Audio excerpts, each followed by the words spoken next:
seems like there's all sorts of politicians in the news all the time, and Obama's traveling, and then he makes etiquette cafes and all of those things that get discussed over and over. I guess the first part of it is, do you feel like the cafes are made, and do you feel that they matter? Well, sure, but everybody understands. Everybody makes mistakes, and they're natural. But it helps if you do a little homework, and there's a lot more available. Our book happened to be one of the first. We were shot with luck. And when I say our, I mean Parker. And we couldn't find any other books out on this subject.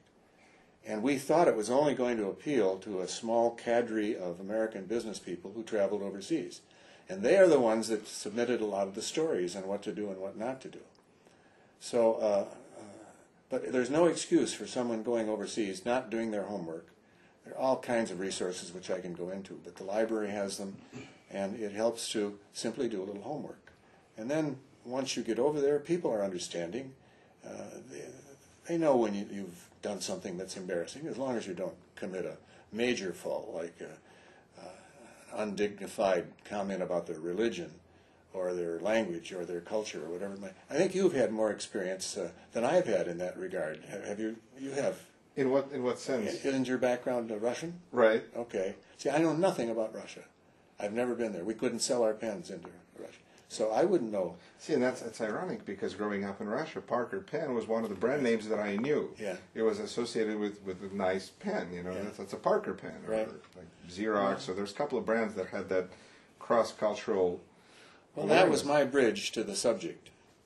But frankly, I'm backing off the speaking circuit. It just isn't any fun to travel anymore. After 50 years of traveling, I mean, the airplanes are late and they're crowded and there's no food, and people are rude on airplanes, and so I don't mind getting to a venue, but it's getting there. It's getting there. When I get there, people are nice and they're very cooperative and interested, and so that's rewarding. So what kind of stuff are you looking forward to doing next? What's next?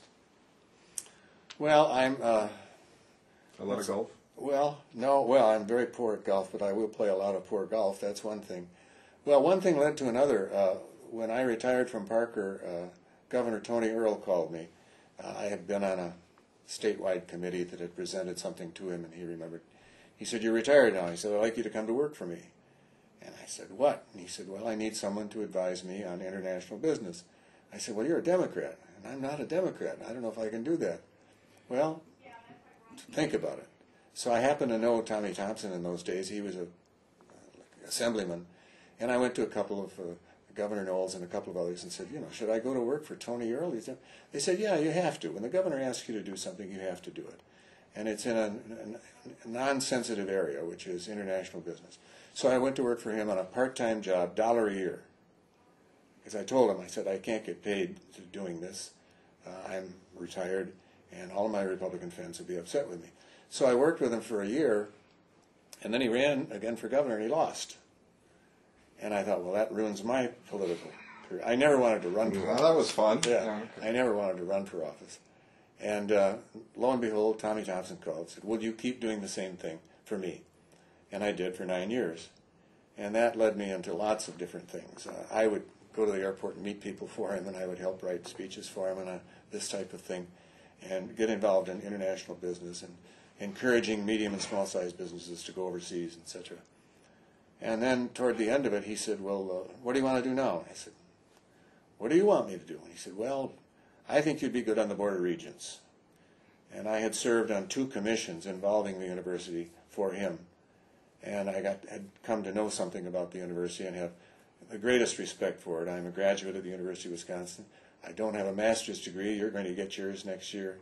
I'm very envious of that because I never got a master's degree. But I have great sentiment toward the university. And my term on the Board of Regents, which was 7 years, from 1999 to 2006, was the single most challenging, most intellectually stimulating experience I've ever had. Of all the things you've done, of all being the in things the Board I've of done, Regents, that has been the apex, because the University of Wisconsin system consists of 170,000 students, 12 campuses, 4 years. No, I've got this wrong. 26. I've only 12 and 12. Okay. 12 2-year campuses, 12. See, I've been off the board for 3 years. I can't even remember the statistics. But 30,000 graduates every year, high reputation all over the country, difficult subjects to deal with, but wonderful people to deal with. Boy, you're dealing with a lot of, well, first of all, the academics are all talented and knowledgeable, and the other members of the board are people of stature but good people.